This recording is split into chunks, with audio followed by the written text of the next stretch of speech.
Humans of the cardboard, welcome back to Just Nuts, guys. Today we've not done this type of video in a while, and I want to get back to it because the format has really evolved and it's really shaping into a new thing, and I think it's in a pretty good place overall. There's not a ton of degeneracy in a lot of the top decks, although there is still some, but the format is also super diverse. There's a lot of different decks that can compete right now, and a lot of rogue decks can actually do fairly well at the moment as well. So a lot of really cool stuff. Today we're talking about the top 5 rogue decks that I think are underrated right now. So keep in mind, we're talking rogue decks. I'm not saying that these are decks that can take over the format or tier 1 decks, but nobody knows it type stuff. This is just rogue decks that I think can do better than people give them credit for, don't see as much play as they should, yada, yada, yada. So let's get into it. Number 5. There were some other ones. There were some other decks I really wanted to find room for on here. Stuff like Bee Trooper, because I think Retaliating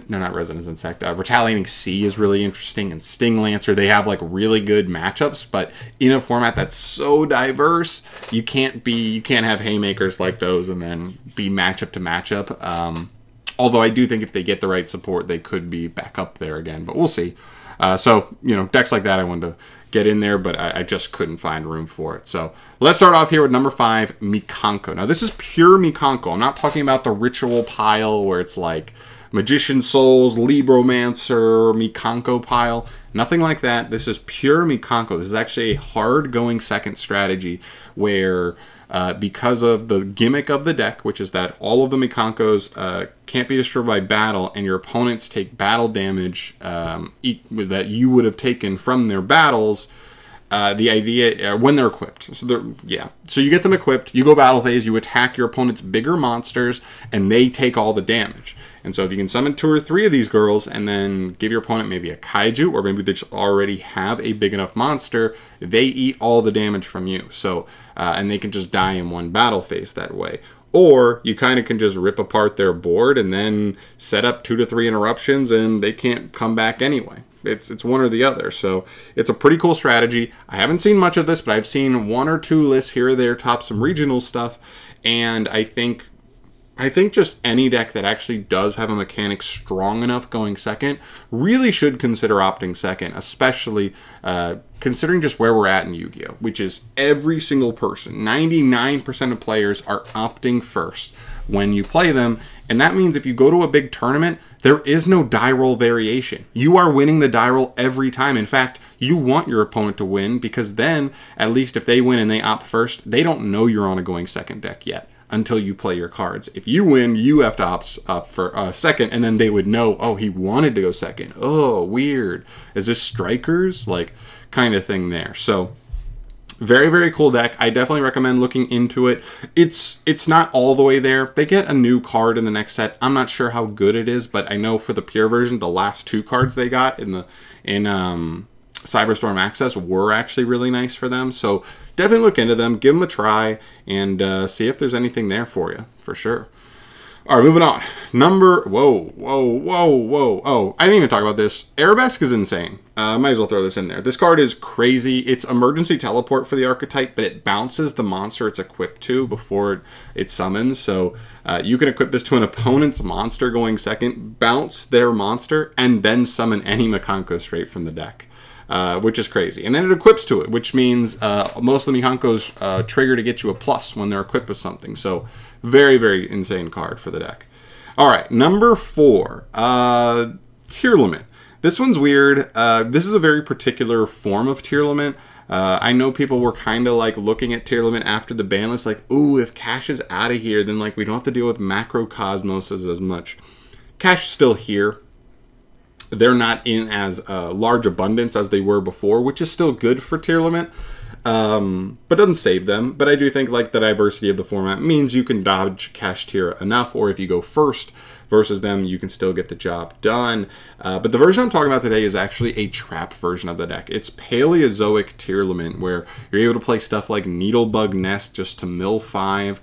And this is one of the things I love about Tier Limit, is they completely made Tier Limit just what Light Swarms wish they always were, which is that every single card in the deck, monster, spell, trap, are both good mills that you want in the deck and good cards to draw. And that's kind of what this deck kind of capitalizes on. You're just able to do mills, mill 5, and whether it's multiple paleos that are just going to come back down the line, get you 2s, which can facilitate totally awesome, or something like a Paleozoic Opabinia, or even Sprite Sprint, so that way you can send a Merly and get into a fusion with Tearlaments and get into their stuff. Now, they're all still at 1, so that is one of the tough parts of the deck is, you know, them being at 1 does make it harder for you to you know, consistently get the ones milled that you want, and Kit Kalos not being around means that you kind of have to mill not only a Tearlament, but like a name you also need to fuse with it. But I still think it gets there, and since you have that trap base to kind of help you grind, and as long as you don't get blown out early, the deck grinds insanely well. So that's really the idea. Just dodge macro effects, and this deck is actually quite good. So I definitely recommend you playing around with it if you're a fan of trap decks. If you always liked Tearlament but you thought they were dead, I think in this version they can be okay. And if on the next ban list Kashtira gets officially axed, like gone from the format, then I think this deck gets even more interesting. But we'll obviously see when that comes around. Moving on. Number 3, Gold Pride. I like this deck a lot. Bravo to Konami. This is the first TCG exclusive archetype probably since B Trooper that's actually been worth it, actually been good. I'm pretty excited for it. Shout out to this deck. The one thing I want to focus on here is this is not Gold Pride Punk. This is pure Gold Pride. This deck is getting it done on its own, and you could have argued you thought like it may not have had enough, like almost how Plunder felt like it didn't have enough. It definitely didn't after the first wave, and then after the second wave you were like, oh yeah, the new spell is insane. In fact, 2 of the new spells are pretty good for the deck. The new Exceed rank 3 is insane, and the new Roller Baller and Fusion are both crazy. Combine that with a couple of generic cards that already existed that not only lower your life points but extend you into some pretty good monsters that already exist in the extra deck that are just good boss monsters in general. Really puts this deck in a pretty cool place. So I like it a lot. I'm actually really excited to mess around with it. It looks really fun. Like, honestly, there's just, it doesn't do anything too crazy, but it's consistent. It plays through interruption pretty well because of all the extenders you're able to play. If you lower your life points at all, your whole deck summons themselves from hand. You're not bricking on anything, which is really cool. So I'm very excited for it. I don't think the Punk version works quite as well because if you play both engines combined, you end up with like 5 non-engine slots in your deck. That's just not enough to find room for defensive cards that are good in the format, and you just end up losing to stuff that you weren't able to fit defensive cards for. But I do really like this deck. I think it's really solid. I've seen it get a couple tops here and there, specifically regionals. Then there was the one YCS top 64 list, I think, from a couple weeks ago, YCS Philly, I believe. But yeah, props to those guys. This deck is really cool. I'm glad people kind of figured out it can work on its own. I'm actually excited to mess around with this one for sure. Number 2, Black Wings. This one's looking ahead just a little bit, but I already think this deck is a little bit underrated. I think if you look ahead a week, and we're going to get Blackwing Sharnga. Is it Sharnga the Waning Moon, I think? The new synchro, or the new tuner for the deck is really, really nice for them. It's actually a pretty good generic card. We could see it come up in other decks, but specifically this deck, it's actually wild in a lot of ways. And not only is it just a great tuner extender, if you control any monster with 2,000 or more attack, it jumps on the field for free. So that's already just a pretty good extending tuner. But then the fact that if it's in grave, I love that this is in grave and you control a Blackwing Synchro, it just pops a face-up card on the field as a quick effect. So now just making Full Armor Master, just everything the deck did before was already decent, already solid. But now you just take that and you say, let's just make the deck a little bit better. So now whenever you look at that turn 1 board that this deck ever set up, just go ahead and add a Trident to it. And then go from there. Now evaluate where the deck's at. It's just that much better. I already thought it was a little bit underrated. I'm going to give it number 2. I definitely think it's worth looking into. It plays Bestials pretty well. From what I've heard, the deck can play second, the deck can play first. It's a solid deck. It may not be the best synchro deck out there, but it is still worth respecting and looking into because it does have some specific tools other decks do not. All right. Last up here, number 1 on the list. You guys should have guessed it. It's Zephyrs. You guys know how much I love Zephyrs. I always scream about Zephyrs, but nobody ever respects them. Nobody respected them 2 years ago when I was playing them at locals and did pretty well with overall. And nobody respects them now. And to be fair, the period in between, it's had some struggles at times to kind of like find its place, find the version that made sense. It really didn't have it. And now I think with 2 specific additions, the deck might have it yet again. Now I know, you know, pendulum decks struggle in this day and age inherently, but I do think we've gotten some things that allow them to have a better shot than they've had in the past. The first thing, Super Heavy Samurais. Super Heavy Samurai now is the bad Super Heavy Samurai, at least the pure version, but I do think as a generic engine, it's still pretty good in a handful of situations in other decks. This is one of them.